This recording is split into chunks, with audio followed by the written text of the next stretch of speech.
Welcome to Jayanthi's kitchen. ನಾನಿವತ್ತು egg fry ಮಾಡೋದು ಹೇಗೆ ಅಂತ ತೋರಿಸ್ತೀನಿ.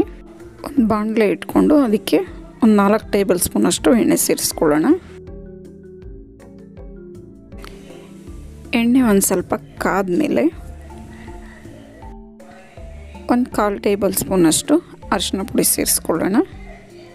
ಈಗ ಇದಕ್ಕೆ ನಾವು ಬೇಯಿಸಿ ಕಟ್ ಮಾಡಿಟ್ಕೊಂಡಿರೋ ಅಂಥ ಮೊಟ್ಟೆಗಳನ್ನ ಸೇರಿಸ್ಕೊತಾ ಇದ್ದೀನಿ, ಮೊಟ್ಟೆ ಪೀಸಸ್ನ.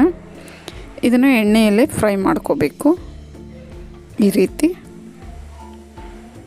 ಇದಂತೂ ತುಂಬಾ ಚೆನ್ನಾಗಿರುತ್ತೆ, ಟೇಸ್ಟು ಡಿಫ್ರೆಂಟಾಗಿ.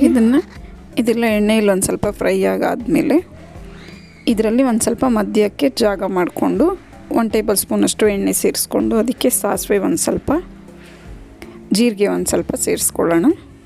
ಅದರಿಂದ ಫ್ಲೇವರು ತಿನ್ನೋವಾಗ ತುಂಬಾ ಚೆನ್ನಾಗಿರುತ್ತೆ.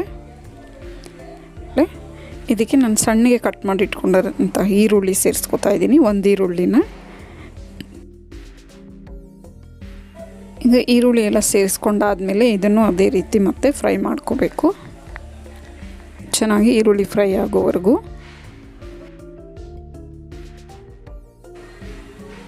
ಇದೇ ರೀತಿ ಫ್ರೈ ಮಾಡ್ಕೊಂಡಾದಮೇಲೆ ಇದಕ್ಕೆ ಸಣ್ಣಗೆ ಕಟ್ ಮಾಡಿ ಇಟ್ಕೊಂಡಿರೋಂಥ ಟೊಮೊಟೊ, ಒಂದು ಅರ್ಧ ಟೊಮೊಟೊದಷ್ಟು ಸೇರಿಸ್ಕೊತಾ ಇದ್ದೀನಿ. ಇದು ಚೆನ್ನಾಗಿ ಫ್ರೈ ಆಗಬೇಕು.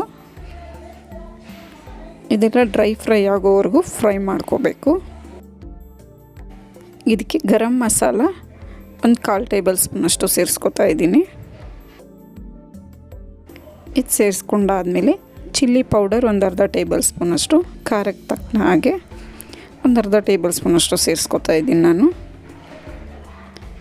ರುಚಿಗೆ ತಕ್ಕಷ್ಟು ಉಪ್ಪು ಸೇರಿಸ್ಕೊಳ್ಳೋಣ. ಇದನ್ನು ಮತ್ತೆ ನೀಟಾಗಿ ಎಲ್ಲ ಫ್ರೈ ಮಾಡ್ಕೊಳ್ಬೇಕು. ಈ ಪುಡಿಗಳೆಲ್ಲ ನೀಟಾಗಿ ಮಿಕ್ಸ್ ಆಗೋ ಹಾಗೆ. ಈಗ ಇದೆಲ್ಲ ನೀಟಾಗಿ ಮಿಕ್ಸ್ ಆಗ್ತಾಯಿದೆ. ಈ ರೀತಿ ನೀಟಾಗಿ ಮಿಕ್ಸ್ ಆಗಬೇಕು. ಟೊಮೊಟೊ ಎಲ್ಲನೂ ಸ್ಮ್ಯಾಶ್ ಆಗಬೇಕು. ಈಗ ಕೊನೆಯದಾಗಿ ಕೊತ್ತಂಬರಿ ಸೊಪ್ಪು ಸೇರಿಸ್ಕೊಳ್ಳೋಣ ಇದಕ್ಕೆ. ಈಗ ರುಚಿಕರವಾದ ಎಗ್ ಡ್ರೈ ಫ್ರೈ ರೆಡಿಯಾಗಿದೆ.